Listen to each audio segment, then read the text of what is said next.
गुजरात में अब चुनाव के कैंपेन करने का आखिरी दिन आ गया है। इतना विशाल कैंपेन हर पार्टियों का अब दूसरे चरणों के मतदान से पहले खत्म होने वाले हैं, लेकिन गुजरात में कई ऐसी पार्टियां हैं जिन्होंने अपनी पूरी ताकत इस वक्त चुनाव में लगा दी है। एक पार्टी AIMIM भी है, हमारे साथ असादुद्दीन ओवैसी सर हैं खुद, और लगातार गुजरात चुनाव की घोषणा से लेकर अब तक सर आप कैंपेन करते आए हैं। पहले तो सर मैं जानती हूँ आपको शेरो शायरी का बहुत शौक है, हाँ, तो आप एक शेर से ही शुरू करिए, ये बताइए कि गुजरात में इस वक्त क्या हालात हैं। नहीं, इसका ऐप डिस्क्रिप्शन किसी शेर इमीडिएटली जहन में नहीं है, मगर हम तो सिर्फ 13 सीट पर इलेक्शन लड़ रहे हैं, तो उसी पर तवज्जो हम लोग किए हैं, उसी पर मेहनत किए हैं और कर रहे हैं। तो यही हमारी कोशिश है, बस उससे ज्यादा क्या हो रहा है, किधर हो रहा है, तो मैं बता रहा हूँ, मुझे नहीं मालूम। लेकिन क्यों आप ऐसे सोचते हैं, या फिर कि गुजरात में जिस तरीके का चुनाव इस वक्त दिखाई दे रहा है, कई ऐसे मुद्दे हैं जो इस चुनाव में उठाए गए या नहीं भी उठाए गए, जैसे मोरबी का हादसा हो गया चुनाव के पहले ही, और बिल्किस बानो का जो हादसा जो वाकया है पूरा, जिस पर बहुत सारी पार्टियां चुप हैं। आप ऐसे ऐसे मुद्दों पर लगातार बात करते हैं, लेकिन क्या ये मुद्दे आपको लगता है कि वोटर्स के मुद्दे हैं? देखिए, ये जो है एक इंसानियत से जुड़ा मुद्दा है, मोरबी का इंसिडेंट, जिसमें 140 लोग एक कंपनी और एक म्युनिसिपल कमिश्नर के रेकलेसनेस की वजह से, उनकी गलती की वजह से लोग मर गए। अभी तक उनको गिरफ्तार नहीं किया गया। तो बिल्किस बानो का इशू सिर्फ मुसलमानों का या महिलाओं का इशू नहीं है, तो इंसाफ का मुद्दा है। अगर आप इन मुद्दों को, इंसानी जानों का जो नुकसान हुआ, एक महिला का जो प्रेग्नेंट थी, उसका रेप हुआ, उसकी बेटी की हत्या की गई, अगर आप इसको चुनाव से देखेंगे तो ये बहुत बड़ी नाइंसाफी होगी, ये बहुत बड़ी नाइंसाफी होगी। तो इन मुद्दों को आपको एक इंसान के तौर पर अगर आप जिंदगी का सबूत देना चाहते हैं, तो आपको इन दोनों मुद्दों पर बोलना पड़ेगा।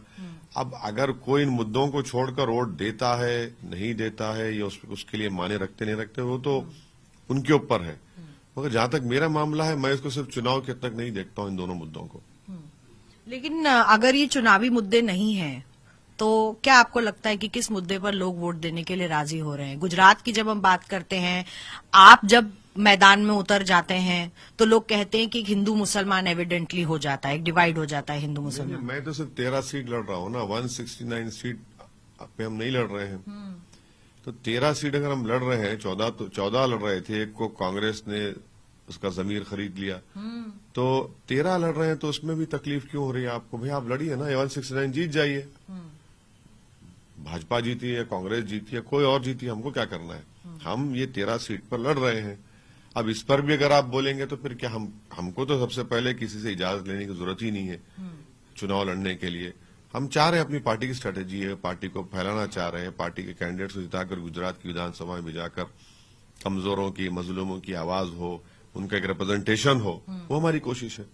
आपके रिप्रेजेंटेशन में लोग समझते नहीं है कि सिर्फ मुसलमान ही नहीं आते, वो दलित भी आते हैं आपके रिप्रेजेंटेशन में, तो उनके वोट लेने के लिए उनसे क्या जुड़े मुद्दे आपकी जहन में हैं? बहुत से मुद्दे हैं जो आप, मिसाल के तौर पर दानी लिमड़ा में, जहां पर हमारी कौशिका परमार कैंडिडेट है, आप चल कर देखिए, वहां पर दलित मुसलमान जो रहते हैं इन इलाकों में, वहां पर 75 फीट ऊंची कचरे का पहाड़ है, उसको जलाया जाता है, उसके धुएं से लोग बीमार पड़ते हैं, उसको हटाया नहीं जाता। आप चलकर देखिए, दलित जहां पर रहते हैं वहां कितने स्कूलों को भाजपा ने बंद कर दिए हैं। आप देखिए कि कितने अपॉर्चुनिटीज जो है, बल्कि इसका आप ही के चैनल पर आपने दिखाया था, या आपके सिस्टर चैनल पर, कि वो एक तस्वीर मशहूर हुई थी, एक पारमार साहब की, दलित है, जो हाथ में उनके 2002 का उनका इमेज था।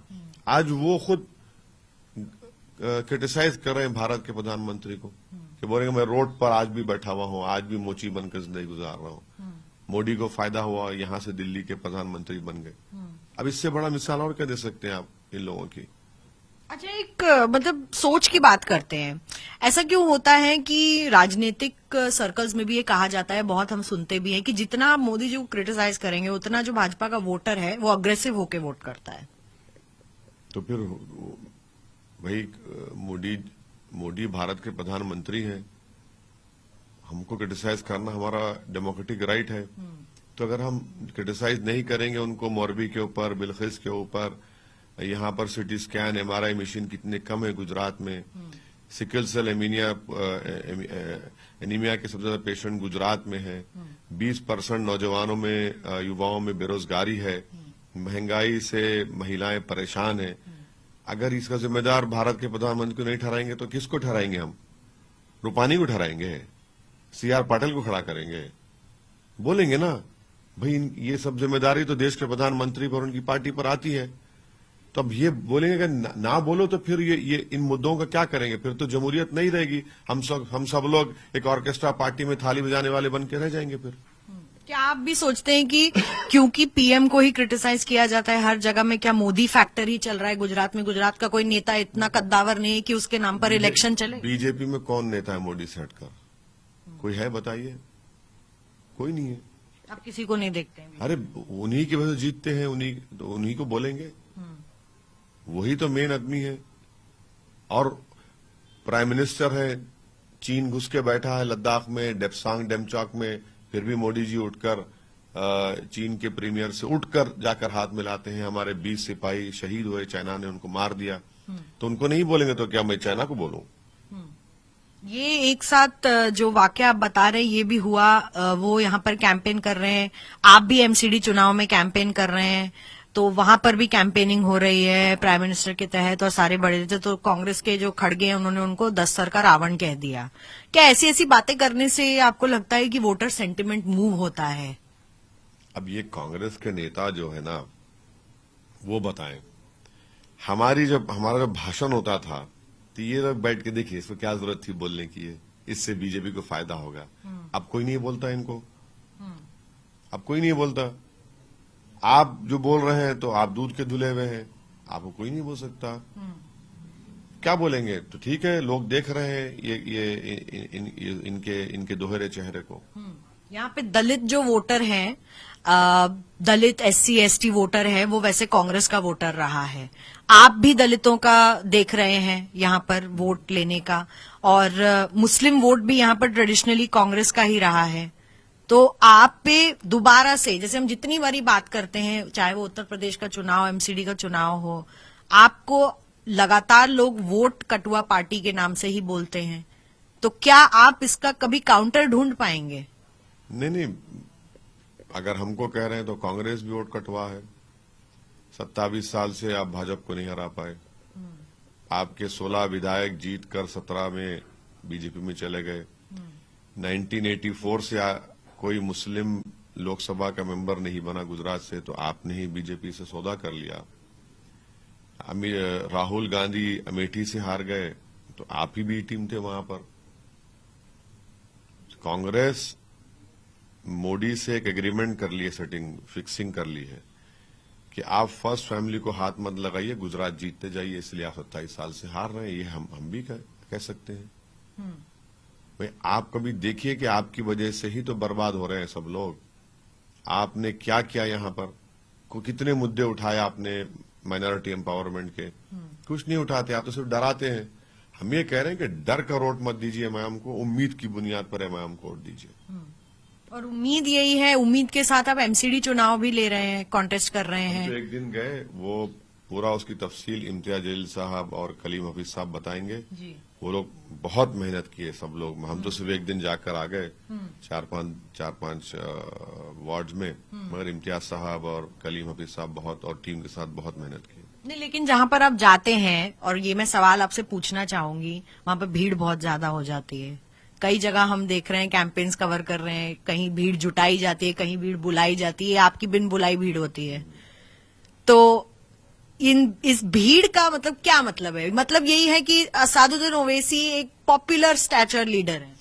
नहीं, आपने सही कहा, बल्कि मैं इससे बढ़कर कहता हूं कि हमारी पार्टी के लिए बहुत बड़ा चैलेंज भी है और एक अपॉर्चुनिटी भी है कि हम उस भीड़ को वोट में कन्वर्ट करें। और जाहिर है उसमें हमारी कमजोरियां भी होंगी, उसमें हमको और अच्छा काम करने की जरूरत है। मगर एक बात तो एक बहुत बड़ा एडवांटेज हमारे को अल्लाह का करम है कि आवाम आती है, सुनने के लिए आती है। उसको वोट में कन्वर्ट करना ये हमारी जिम्मेदारी है, हम कोशिश कर रहे हैं। तो ये कोशिश जारी रहेगी लगातार। लेकिन बिल्किस बानो पर आम आदमी पार्टी पर आते हैं। आम आदमी पार्टी ने बिल्किस बानो पर नहीं बोला, आम आदमी पार्टी ने तबलीगी जमात पर नहीं बोला, आम आदमी पार्टी किसी भी मुस्लिम मुद्दे से दूर रही है। लेकिन यहाँ पर मुसलमान वोट मांगे जा रहे हैं, उनके कैंडिडेट्स हैं जाम खंबालिया में, वो मुस्लिम वोट मांग रहे हैं। वोट मांगेंगे। देखिए यही तो मुद्दा है, यही तो परेशानी है कि आपको मुसलमानों के वोट चाहिए मगर आप लफ्ज मुसलमान अपनी जबान से नहीं बोलेंगे। आपको मुस्लिम वोट चाहिए मगर मुसलमान को आप मंच पर अपने बाजू नहीं बिठाएंगे। आपको मुस्लिम वोट चाहिए मगर आप मोदी से ज्यादा अपने आप को हिंदुत्व की आइडियोलॉजी पर कमाने वाला मानते हैं। आपको मुसलमान का वोट चाहिए मगर आपको मुसलमानों के इलाकों में डेवलपमेंट की आप बात नहीं करेंगे। तो जो 2014 से भारत के प्रधानमंत्री श्री नरेंद्र मोदी जो मुसलमानों को भारत की राजनीति से, पॉलिटिक्स से इनविजिबल किया है, वो उन्हीं के नक्शे कदम पर चल रहे हैं। और मुसलमानों से कह रहे हैं कि वोट दो हमको मगर जबान मत खोलो, वोट दो हमको मगर तुम अपनी बात मत करो। तो ये एक बहुत बड़ी तकलीफ की बात मैं देख रहा हूं मुस्लिम अल्पसंख्यक समाज में कि भाई वोट तो हमसे पूछ रहे, हमारा नाम नहीं लेंगे। तो आज अगर कोई लोग हमको सुनने आते हैं तो ये देखते हैं कि भाई ओवैसी नाम भी लेता है और बोलता भी और लड़ता भी है, वो कम से कम दोहरे चेहरे वाला आदमी तो नहीं है। तो ये जो दिल्ली का मुख्यमंत्री, उसने तो मीडिया में ये तक कह दिया कि जब मीडिया ने सवाल किया कि हिंदुत्व आइडियोलॉजी पे, तो उसने कहा कि मैं हिंदू हूं तो हिंदुत्व आइडियोलॉजी चलूंगा। तो क्या महात्मा गांधी भी हिंदुत्व आइडियोलॉजी को मानते थे? क्या नेहरू भी हिंदुत्व आइडियोलॉजी को मानते थे? हाँ, ये तो तौहीन है उन लोगों की। और कई ऐसे देश में हमारे हिंदू भाई बहन जिनको मैं जानता हूं पर्सनली, जो इस आइडियोलॉजी को रिजेक्ट करते हैं। इस मुल्क में अगर कोई आइडियोलॉजी है तो इंडियन नेशनलिज्म होना चाहिए, जो संविधान से के बराबर है, जो टकराता नहीं है। आप ये मुख्यमंत्री बोलता है तबलीगी जमात को झूठा इल्जाम इसमें लगा, जो पूरे देश में नफरत फैल गई मुसलमानों से कोविड के दौरान में। दिल्ली चल रहा था, कुछ नहीं बोलता है। एफआईआर रजिस्टर करा, दुकानों को तोड़ा जा रहा था दिल्ली में, इसकी पीडब्ल्यूडी डिपार्टमेंट ने बुलडोजर दी और कहा कि वो बांग्लादेशी रोहिंग्या तोड़ो। तो खुली नफरत करते हैं, सब पार्टी कर रहे हैं, चाहे वो दिल्ली के मुख्यमंत्री की पार्टी हो, कांग्रेस हो, राजद हो, समाजवादी हो। ये सब कंपटीशन में है कि हम नरेंद्र मोदी से सबसे ज्यादा बड़े हिंदुत्व के लीडर हैं। लेकिन हिंदुत्व के लीडर होने के बावजूद भी एक तरफा इनको वोट नहीं मिल रहा है उस तरीके से जिस तरीके से सोच रहे हैं। यही तो इनको समझना है कि अंधेरा का मुकाबला अंधेरे से नहीं होता, रोशनी फैलाने से होता है। नफरत का मुकाबला और ज्यादा नफरत फैलाने से नहीं होता, मोहब्बत को आम करने से होता है।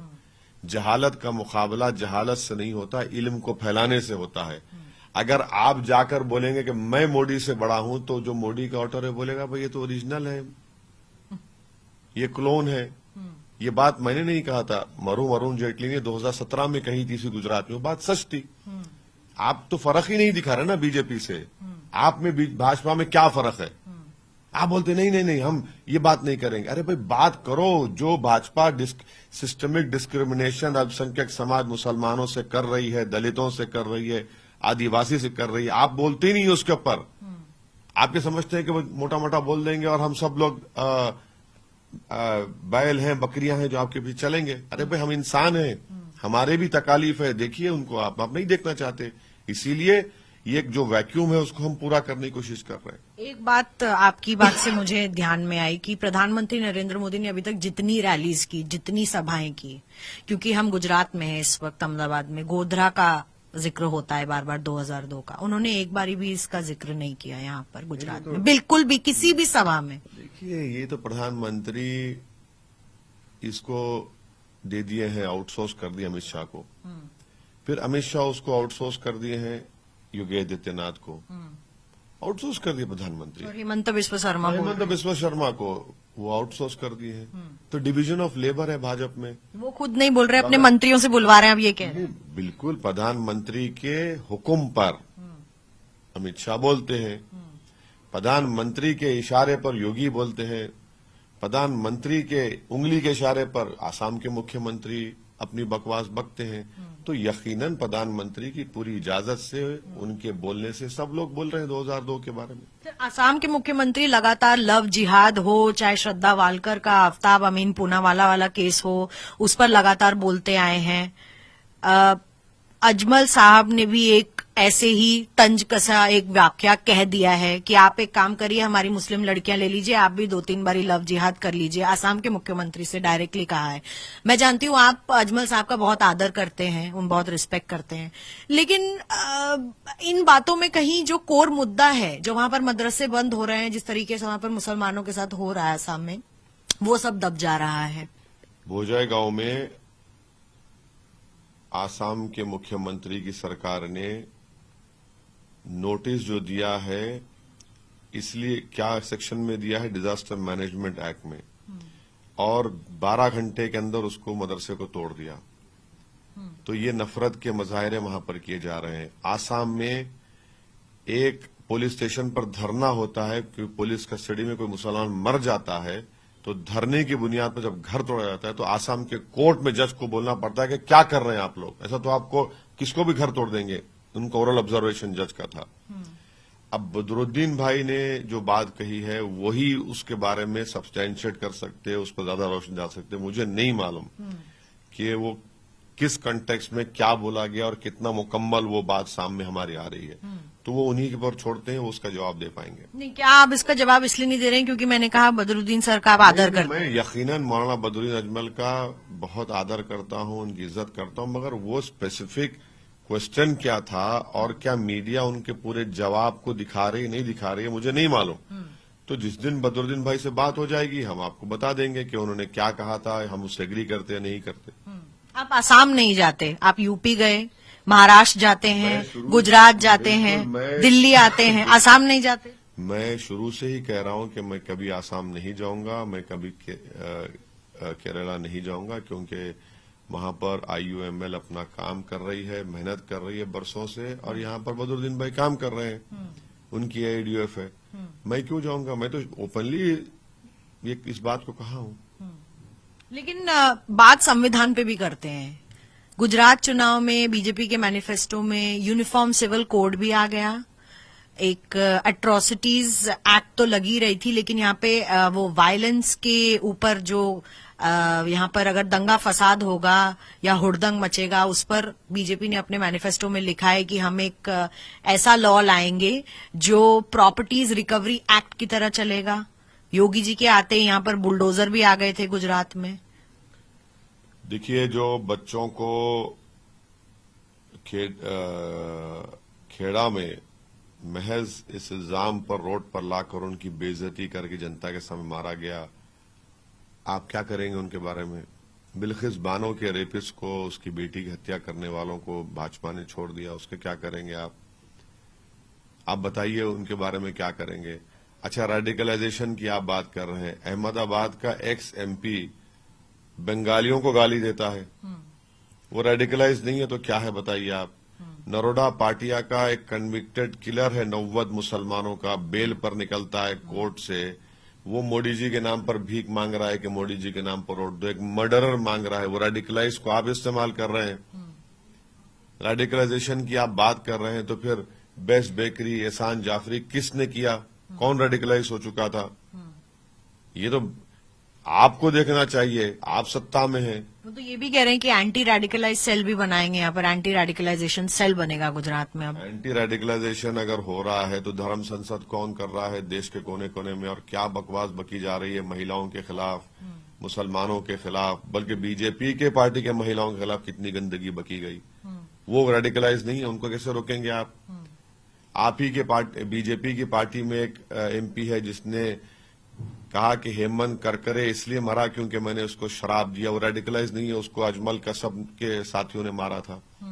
आप ही बीजेपी के पार्टी में एक MP है जिसने नाथूराम गोडसे की तारीफ की, वो रेडिकलाइज नहीं है। तो भाजपा को क्या अपने गिरबान में झांकना पड़ेगा, क्योंकि वो जो पॉलिटिक्स कर रहे हैं उन्हीं के लोग रेडिकलाइज हो चुके हैं, उन्हीं के लोग। आप बताइए कि इखलाक को लोग जो एक्यूज्ड है वो मर जाता है तो आपका मंत्री जाकर उसकी लाश के ऊपर फूल माला चढ़ाता है। आप ही का एक एमएलए एक्स मंत्री झारखंड में कन्विक्टेड किलर्स हैं अंसारी के, कोर्ट से निकलते तो फूल माला पहनाते हैं। रेडिकलाइज वो नहीं है, आपका रेडिकलाइजेशन आपका दिखता ही नहीं है। आप रेडिकलाइज कर रहे हैं अपनी बातों से, अपने गवर्नेंस से, और आप रेडिकलाइजेशन को आप कंट्रोल करेंगे। कांग्रेस के सपोर्टर्स का कहना है कि असादुद्दीन ओवैसी साहब ठीक हैं, अब मुस्लिम के बारे में बोलते हैं, मुसलमानों के, बट भड़काऊ बयान देते हैं। कांग्रेस के नेता भड़काऊ बयान नहीं देते, ये कहना है सपोर्टर्स। अगर तुम गूंगे हो तो मैं क्या करूं? मैं तुमको तकरीर करना तो नहीं सिखा सकता हूं ना। अगर तुम्हारा नेता आरएसएस को हराने का तरीका इस तरह समझा रहा है कि जमीन पर बैठकर, घुटनों के बल बैठकर ढक लो, तो आरएसएस हारेगी उससे। अगर वो नहीं बोल सकते तो मैं क्या करूं? मैं क्या कर सकता हूं उस बारे में? और भड़काओ क्या? देखिए, आज चुनाव का आखिरी दिन है, अब 15-16 दिन से गुजरात में है। आपने दिखाया कभी हमारा भड़काऊ भाषण? बताइए। आप छोड़ते हमको? अगर हम कुछ गलत बोलते हैं तो आप शाम में 6 बजे, रात में 9 बजे, सुबह 12 बजे, 6 बजे शुरू हो जाते आप लोग। आप तो छोड़ते नहीं किसी को, क्योंकि आपका काम है एक्सपोज करना हम जैसे लोगों को। जब वो नहीं दिखा रहे हैं तो उनको कौन सा भड़काऊ नजर आ रहा है भाई? अरे भाई, आप ही तो गुजरात में भड़क ही नहीं रहे ना। आप तो एक टिमटिमाटा चिराग है कि कब गुल हो जाएगा गुजरात में, लग रहा है हमको। अच्छा। मैदान ही छोड़ के चले गए आप। अरे भड़किए ना, आपका चिराग तो नजर ही नहीं आ रहा। आपके नेता तो मध्य प्रदेश में पैदल पैदल पैदल चल रहे हैं, आप तो है ही नहीं, मैदान छोड़ के भाग गए आप। और सर, यहाँ पे अल्टीमेटली आप क्या देखते हैं कि यहाँ पर फाइट में AIMIM है या फिर नहीं है? 13 सीट लड़ रहे हैं, अच्छी तरीके से लड़ रहे हैं, फाइट में है, इसीलिए सब परेशान है, सबकी नींद खराब है, आराम खराब है। बल्कि कांग्रेस का एमएलए कह रहा है कि हमारे कैंपेन से बेचारे का 8 किलो वजन उतर गया। देखिए, वजन तो उतार दिया हम उसका, वो जनसभा में कहा है वजन उतर गया है। वो कह रहा है, वो खुद कह रहा है। लेकिन अब सभाओं में इमोशनल क्यों हो रहे हैं? अरे क्यों नहीं होंगे? आप बताइए कि अगर बिल्किस बानो के मसले पे हम इमोशनल नहीं होंगे, आप नहीं होंगे, तो फिर किस पे होंगे? जब कयामत आएंगी जब इमोशनल होंगे। जब दुनिया में देख रहे हैं एक बहादुर महिला है, 20 साल पहले उसका रेप हुआ, प्रेग्नेंट थी, बेटी को मारा गया, आज भी वो जाकर अपने इंसाफ के लिए लड़ रही है। अगर उस मसले पर इमोशनल नहीं होंगे तो किस पर होंगे? किस पर होंगे बताइए ना। फिर बचेगा क्या हमारी जिंदगी में? फिर हम इंसान हैं, कोई मशीन तो थोड़ी है हम। तो दिक्कत ये आती है कि जब आप मैदान में होते हैं, कांग्रेस भी होती है, आम आदमी पार्टी भी मैदान में होती है, तो कहीं ना कहीं इससे सारा फायदा बीजेपी को चला जाता है। वही बी टीम वाली बातें। 27 साल से हम ही जिता रहे हैं भाजपा को गुजरात में, हमारी वजह जीत रही है ना। अमेठी हारे राहुल गांधी, हम खड़े हो गए थे, इसलिए राहुल हार गए वहां पर। और वायनाड हम नहीं गए तो जीत गए वहां पर, वो भी सही है। महाराष्ट्र में पहली नंबर की पार्टी, आज आप तीसरे नंबर के हो गए 15 साल सत्ता में रहने के।